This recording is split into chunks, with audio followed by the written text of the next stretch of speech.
Hi everybody, this is Dr. Whipple, and I'm here to talk to you about paper number 3. It's good to talk to you all again. Paper number 3 gives you the prompt that says, the web is evolving from a place to find things to a place for doing things. Alright? The web is evolving from a place for finding things to a place for doing things. Now this kind of represents the way the web used to be. Most of you have grown up in a world where the web has always been there. Not so the rest of the world. In the early days, the web was kind of a place where things are being found, okay, where you would go to look for library books, go to look for recipes. It was a place where you looked for things and not so much doing. For example, you can do a lot of gaming on the web. Now, you couldn't do that about 15 years ago. Now, your charge is to talk about how the web is evolving and agree or disagree. So it's the web, and you're given a sort of a dichotomy here. It's an either or, and I think that's kind of unfair. So if you wanted to say, for example, the web is a place where you can both find and do things, great. That's fine with me.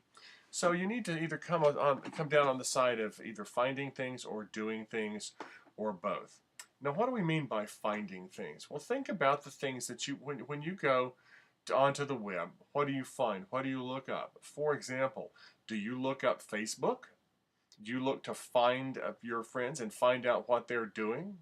Do you look to find out what they're saying? Okay.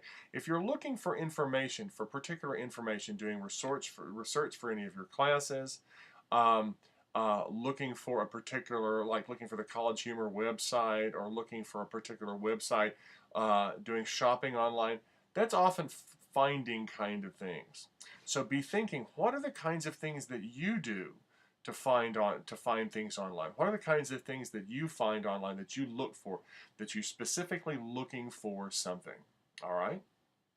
Now let's look over to the doing bit. Okay. What do you do online? Okay. Well, admittedly, finding is a kind of doing because you're doing research. But what else do you do online? Do you communicate online? That's a kind of doing.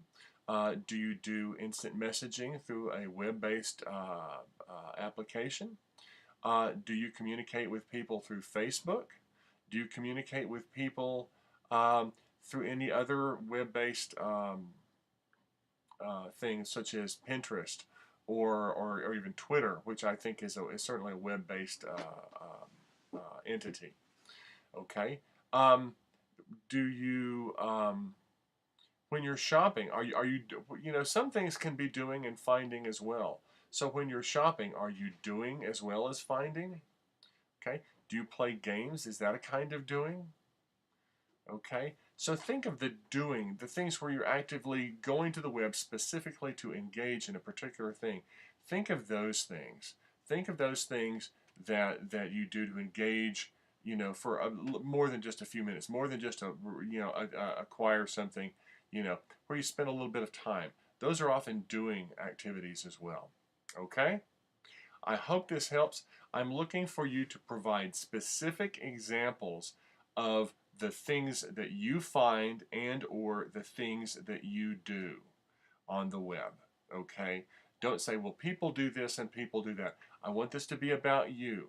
As we said in the beginning of the class, the personal touch, the personal approach, the sharing of yourself as a human with the other person, the other hypothetical person on the other side of the page, that is the one thing that makes a connection, a human connection, and makes a reader really want to read what you're writing. Okay? Thanks a lot. If you have any questions, you know my email and my phone number. Take care. Bye-bye.